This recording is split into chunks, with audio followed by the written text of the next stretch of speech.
በእስራኤላውያን መካከል እግዚአብሔር ድንቅና ታምርን አደረገ። ሙሴ እነሱን ይዞ መር ዝም በል የማታውቀውን ነገር አትናገር። ያንን ሁሉ መንገድ ያሳየነው እኛ ነን። በእግዚአብሔርና በእነሱ መካከል ላይ ያለውን ነገር በደንብ አጥብቆ እንዲይዙና እንዲቀጥሉ ያስተማርነው እኮ እኛ ነን። አታውቁማ፣ ታሪክ አታነቡ። ክብር ሁሉ ለኢየሱስ ይሁን። ኢየሱስ ብቻውን ያድናል። ስሙ ይህንን ጉድ። ለኢትዮጵያ ኦርቶዶክስ ተዋሕዶ ቤተክርስቲያን ታሪክን የሚያስተምራት ማን ነው? ሃይማኖትን የሚያስተምራት ማን ነው? የመልከ ጸዴቅ አገር እኮ ነን እኛ።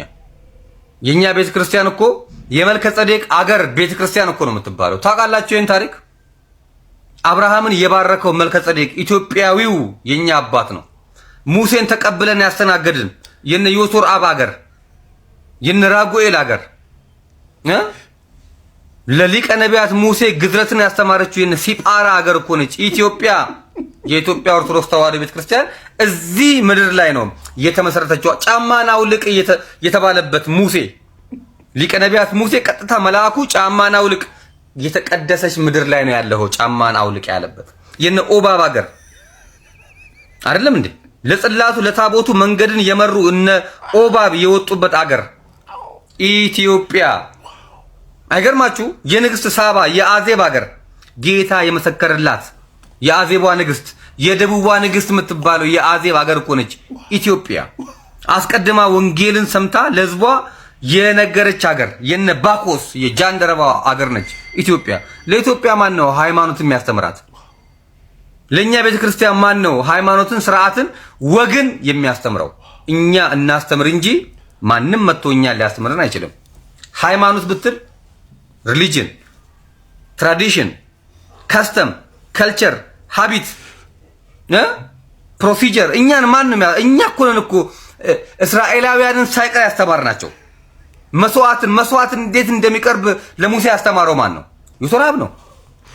አዎ ግባና አንብብ። ይሄ መጽሐፍ ቅዱስ ላይ እኮ አለልህ እኮ ኦሪት ዘጸአት ምዕራፍ 18 ላይ ግባና አንብብ። ለኛ ቤተክርስቲያን ሃይማኖትን ሊያስተምር የሚችል ማንም ሰው የለም። ጽፋችሁ ያዙልኝ። ማታ መጣበታለሁ በሰፊው ሰፋርጌ ላይቭ ላይ መጣበታለሁ። ሰላም ክርስቶስ ይብዛላችሁ። ብዙ ተረተናል።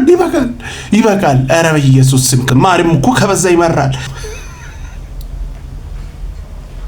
ኧረ ኢየሱስ ክብር ለኢየሱስ ይሁን። ይሄ ዝም ብሎ የመጣ አይደለም።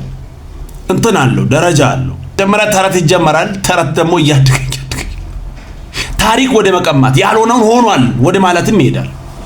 ከባድ እኮ ነው። እግዚአብሔር የተባረከ ይሁን። የተቀደሰች ምድር ኢየሱስ ያደዳል። እስራኤላውያንን ያስተማር ነው ሙሴን ክብር ለኢየሱስ ይሁን። ነው ወደ ኢየሱስ ተረት ገዳይ ነው። ከዚህ በላይ የለም። ሌላ ደረጃ ደርሰናል። በሰፊ እንዳትመጣ እንደው በምትወደው ይዘናል። ከዚህ በላይ ውሸትማ ጥሩ አይደለም። ኧረ በስመ አብ የሌላውን የኔ ይሄ ራስ ወዳጅነት እኮ ነው። ያለውናውን ሆነ ይሄም የኔ ነው፣ ይሄም የኔ ነው። ህፃናት የያዙትንም ያዩትንም ሁሉንም የኔ እንደምሉ በቃ ይሄ ታሪክ የኔ እንትን የኔ እስራኤላውያን እንትን የኔ ቀይ ባህር ተከፍሎ በመሃል የወጣ ነው እኛ ነን። አትጠራጠሩ፣ በቅርብ ቀን እናገራል። ክብር ለኢየሱስ ይሁን። ከዚህ ተረት ክርስቶስ ነፃ ያወጣል። ኑ ወደ ኢየሱስ። መጽሐፍ ይሄን አይናገርም። ይሄ ሰው ሰራሽ ትምህርት ነው። ሄዳችሁ አንብቡ።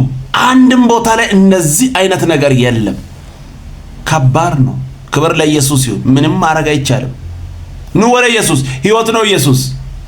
ሰውየንም ወደ ኢትዮጵያ ሲመጡ የኢትዮጵያ ሰዎች ግን እየደገሱ ተቀበሏል። ለዛ ነው ድግሱ የሚደገሰው። በየስንበሩ ደግሰው ተቀበሏል።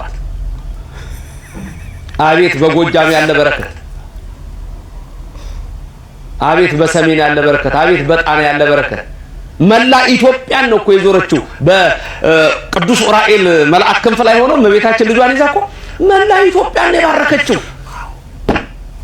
ዮሴፍ ደግሞ ትንሽዬ ወንበር ሰርቶለት ነበር። እንጨቱን ሲሰራ ትንሽዬ ወንበር ሰርቶለት እዛ ላይ ቁጭ ያደርገው ነበር ጌታ። መጽሐፈ መነኮሳት ምን ይላል? ልብህን እንደዛች ወንበር አድርግ ዮሴፍ ለጌታ እንደሰራለት። እዛ ላይ ቁጭ ያደርገው ነበር። ገብርኤል መጣና ወደሱ አቀረበ። ደግሞ 3 ጊዜ እኮ ነው ያበሰራል ገብርኤል። አንድ ውሃ ስትቀዳ፣ 2 ከቤተ ዮሴፍ ሳለች፣ 3 በቤተ መቅደስ ውስጥ ሐርና ወርቁን እያስማማች ተፈሲ ተፈሲ ተፈሲ ያለ ገብርኤል መልአክ መጥቶ አበሰራ። ቅዱስ ዳዊት ልበ አምላክ ምን ብሎ ይናገራል? ፈለግ ዘይሁዝ ያስተፈስ ሀገረ እግዚአብሔር አለ። ከእግዚአብሔር የሚፈስ ወንዝ አለው ቅዱስ ገብርኤል። በቃ ከላይ የሚፈሳል ያስተፈስ ሀገረ እግዚአብሔር አለ። ሀገረ እግዚአብሔር ድንግል ማርያምን ተመልከቱ።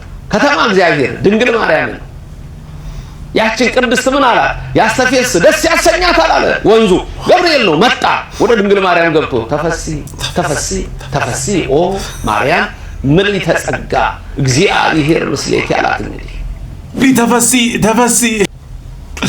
እኔ በጣም የሚገርመኝ ምን መሰላችሁ? ሌላ ሁሉ ይቅር፣ ይህንን አምኖ አሜን ብሎ የሚቀበሉ ሰዎች እኔ ምን ብዬ ላውራ? በዚህ ዘመን በአንደኛው ክፍለ ዘመን እንደዚህ አይነት ቆንጅዬና ዲጂታል ተረቶችን እየሰማችሁ እውነት የሚመስላችሁ ሰዎች ሰላም ናችሁ? ኧረ በኢየሱስ ስም ከዚህ ተረት ክርስቶስ ነፃ ያወጣል። ኑ ወደ ኢየሱስ። ቅዱሱን ቃል ገልጣችሁ አንብቡ። አንድም ቦታ ላይ የለም እኮ ይሄ ቆንጅዬ አዲስ ሰው ሰራሽ ትምህርት እኮ ነው። ይሄን እየሰማችሁ ወደ ሲኦል አትገስግሱ። ኑ ወደ ኢየሱስ። ክብር ለኢየሱስ ይሁን። ከባድ እኮ ነው። ኧረ በስመ አብ ተፈሲ ኢየሱስ ያድናል። ስዌንንም በጾሙ በሰላም ነው እንደዚህ አይነት የስተት ትምህርት እስቲ አዳምጡት። ካህናት ፊት ቀርባችሁ ተበቀሉት፣ ሰይጣንን አዋርዱት፣ ባዶ እጁን አስቀሩት። ስንት ዓመት አንተ ላይ የገነባውን የኃጢአት ግንብ አፍርስበት። ለዚህ ነው እንዳንናዘዝ። አንዴ ካህን መጥፎ ነው ይላል፣ አንዴ ምን ይላል፣ እንዳትናገር ነው። ትክክል። ካህን ጋር ንስሐ አትግቡ እያሉ የስተት ትምህርት የሚያስተምሩትን በጭራሽ እንዳትሰሙ። ይሄ ዩቲዩበር ምንም ያውቀው ነገር የለም። በትክክል እንደዚህ አይነት የስተት ትምህርት ይላል። ስተት የቱ እንደሆነ በደንብ ያወቀ አይመስልም። በሱ ላይ አልናገርም። አሁን አስተማሪው ግን የተናገረውን አያችሁ? ካህን ላይ ይላል። ካህናችን ኢየሱስ ክርስቶስ ነው። ወደ እሱ ቅረቡ፣ በሱ ፊት ተናገሩ። ለሱ ነው፣ ለኢየሱስ ቀጥታ የልጅነት ስልጣን አገኝተናል። ዙሪያ ጥምጥም የለም። መጽሐፍ ሲናገር እንዲህ ብሎ ይናገራል። ሮሜ 8:15 አባ አባት ብለን የምንጮህበትን የልጅነት መንፈስ ተቀበላችሁ እንጂ እንደገና ለፍርሃት የባርነትን መንፈስ አልተቀበላችሁምና ይላል። አያችሁ፣ ሰውን እያስፈራሩ በሶስተኛ ወገን ወደ ጌታ ለመቅረብ አይደለም። የልጅነት ስልጣን ተሰጥቶናል። ይሄ ቀንበር እኮ ነው እግዚአብሔር ያልጫነውን ሰው ሰራሽ ቀንበር የተወጋዩን በኢየሱስ ስም። በካህን በኩል ኢየሱስ ነው ካህናችን። ወደ እሱ መጽሐፍ ይህንን ነው የምናገረው። በእኔና በኢየሱስ መካከል ጣልቃ ካልገባው አይቻልም። አባቴ ነው፣ ስልጣን ተሰጥቶኛል። ማንም ዘው ብሎ ገብቶ ላስታርቃቸው አይቻልም። እንደዚህ አይናገርም መጽሐፍ። ኧረ በኢየሱስ ስም። ይህ እኮ ቀንበር እኮ ነው፣ ሰው ሰራሽ ቀንበር የተሰበረ ይሁን። ኢየሱስ ብቻውን ያድናል። ወደ ኢየሱስ ቀጥታ፣ ወደ ማንም አይደል። መጽሐፌን አይናገርማ፣ ውሸት ነው። ክብር ለኢየሱስ ይሁን። ስሙ ይሄንን። ይሄ ቆንጆ ምክር ነው። እያመለክ እያለ ስልክ ነው የምታነሳው። እያመለኩ እያለ እና እንትኑ ገባ ምን ጋር ነው የቆመው? መኪናው ገብቷል። አው ስንት ነው እና ትራንስፈር አደረጋችሁት እንትና ላይ ምናምን ወርሺፕ ላይ ማለት እሱ ማለት እኮ ግባ ግን እያለህ እኮ ማለት ጨከን ማለት ነው።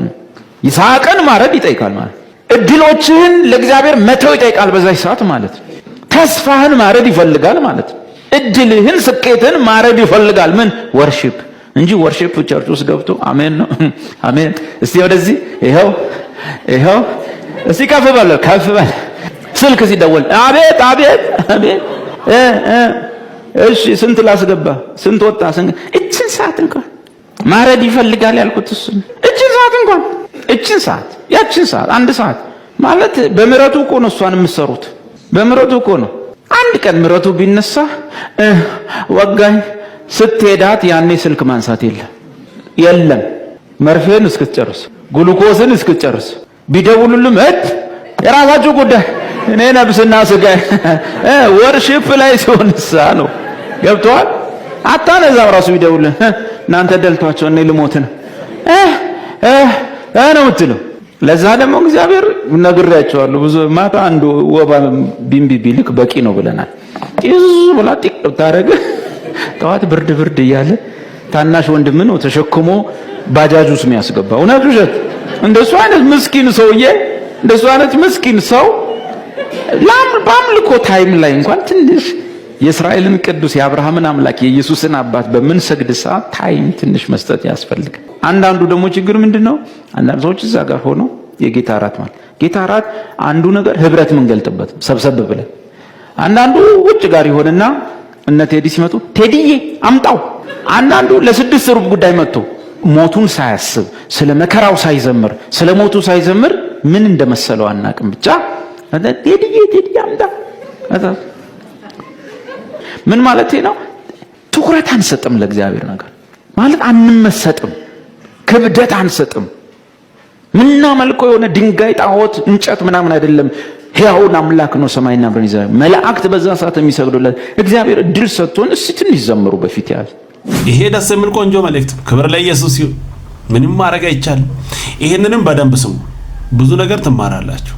በተለያየ ዓለም በብዙ ዋጋ መክፈል ውስጥ የሚገኙ ሚሽነሪዎች አሉ። በተለይ እውነተኛ ሚስዮናውያን ለአፍሪካ የከፈሉት ዋጋ በጣም ከባድ ነው። አፍሪካ ውስጥ ሲመጡ ምግባቸው በጣም ችግር ነው። ለብዙዎቹ የኛ ባህላዊ ምግብ አይመቻቸውም። ቁጩ ልጋብዝ ብትሉት ይከብደዋል። ዶሮ ወጥ ልጋብዝ ብትሉት አንጀቱ አይችለውም። እኛ ለምደነው ነው። ክትፎ ብትሉት ለኛ ነው አሪፍ።